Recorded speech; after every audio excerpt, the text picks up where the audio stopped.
Yesus, Engkau penjunanku, pelita hidupku. Shalom sahabat penjunanku, pelitaku, selamat malam. Sebelum kita mendengarkan dan merenungkan firman Tuhan, mari bersama-sama kita memohon pimpinan Tuhan dalam doa.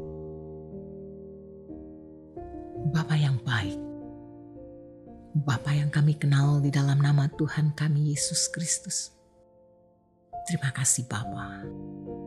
Saat ini kami boleh datang menghadap hadirat-Mu yang suci dan kudus. Terima kasih. Sepanjang hari ini kami boleh merasakan pimpinan dan penyertaan Tuhan di dalam setiap aktivitas yang boleh kami lakukan. Dan saat ini kami mau mendengar firman Tuhan.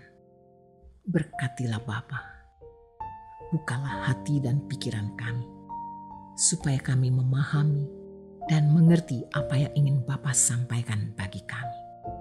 Terima kasih Bapa. Di dalam nama Tuhan Yesus kami berdoa. Amin.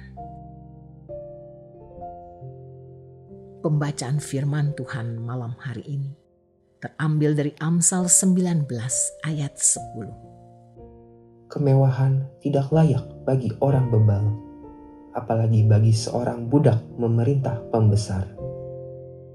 Judul renungan malam hari ini adalah Kemewahan Orang Bijak.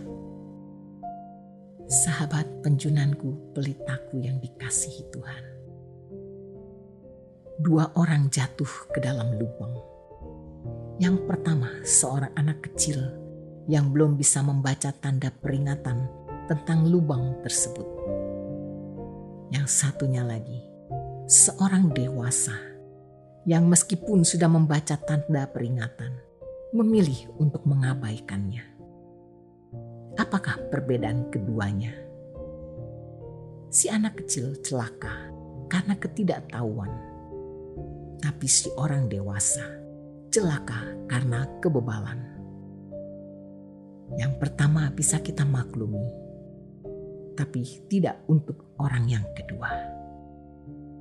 Celaka selalu datang kepada orang bebal. Karena orang bebal, walaupun tahu yang benar, namun ia akan melakukan yang salah. Maka tidak heran jika sangat sulit bagi orang bebal menikmati hidup dalam kemewahan. Amsal 19 ayat 10 mengatakan bahwa kesenangan dan kebebasan tidak pantas bagi orang bebal. Kemewahan tidak layak bagi orang seperti itu, karena kemewahan begitu mahal harganya.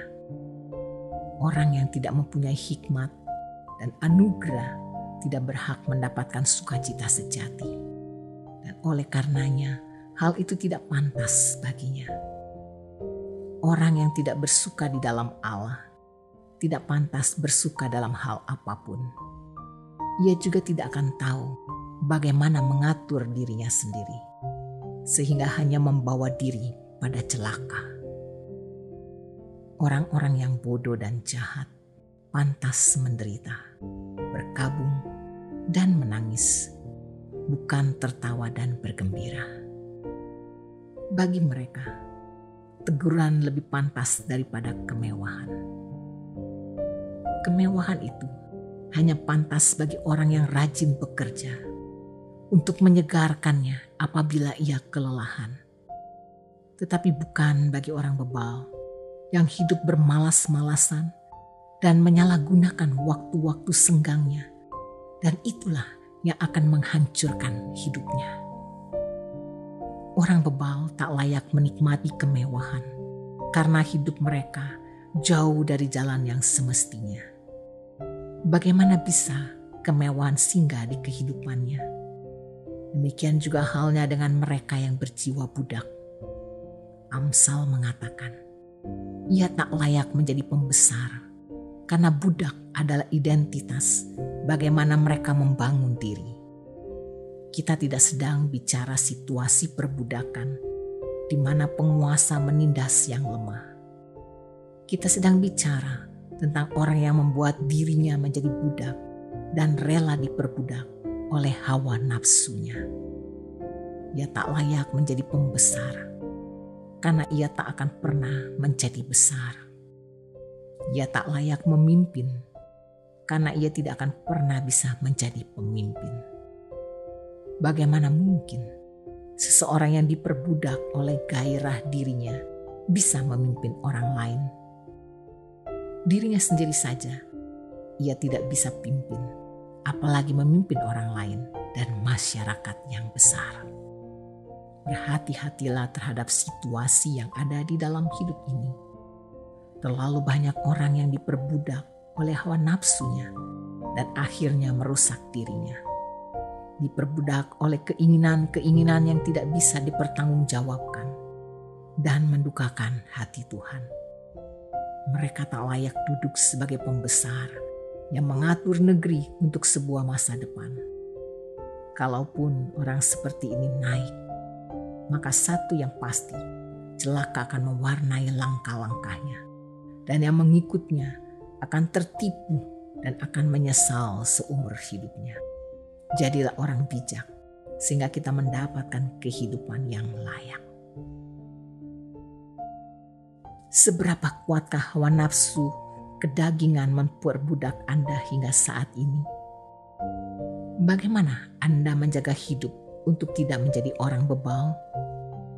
Sudahkah firman Tuhan menolong Anda untuk menjadi bijak? Mari kita bersatu di dalam doa. Bapa yang baik, bimbinglah hidup kami agar senantiasa ada di dalam perkenanan-Mu, sehingga kami menjadi orang yang bijaksana. Ajarlah kami agar tidak memberi kesempatan bagi dosa, sehingga membuat hidup kami penuh dengan kesulitan.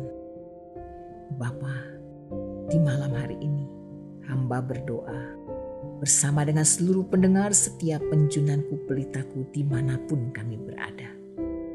Kiranya Bapa mencurahkan berkat dan pertolongan-Mu atas setiap kami anak-anak-Mu. Berkatilah setiap usaha dan pekerjaan kami.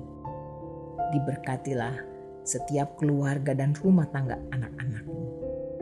Diberkatilah kami dengan kesehatan dan kekuatan, sehingga kami dimampukan untuk bisa melakukan setiap tugas dan tanggung jawab kami.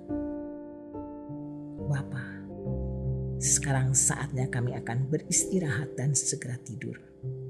Kami memohon kiranya perlindungan-Mu selalu Engkau nyatakan bagi setiap kami, sehingga kami dapat beristirahat dengan baik. Terima kasih Bapa. Di dalam nama Tuhan Yesus kami berdoa dan bersyukur. Amin.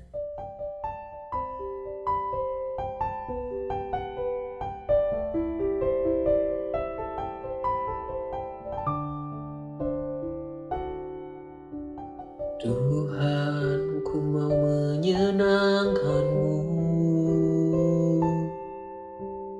Tuhan, bentuklah hati ini jadi bejana untuk hormat-Mu. Cemerlang bagai emas murni. Tuhan, ku serahkan hatiku.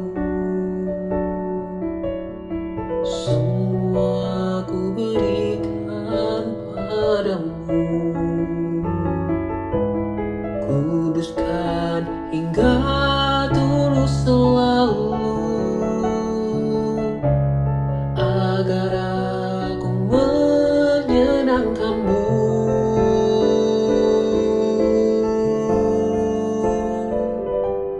Menyenangkan-Mu, senangkan-Mu, hanya itu kerinduanku. Menyenangkan-Mu, senangkan hati.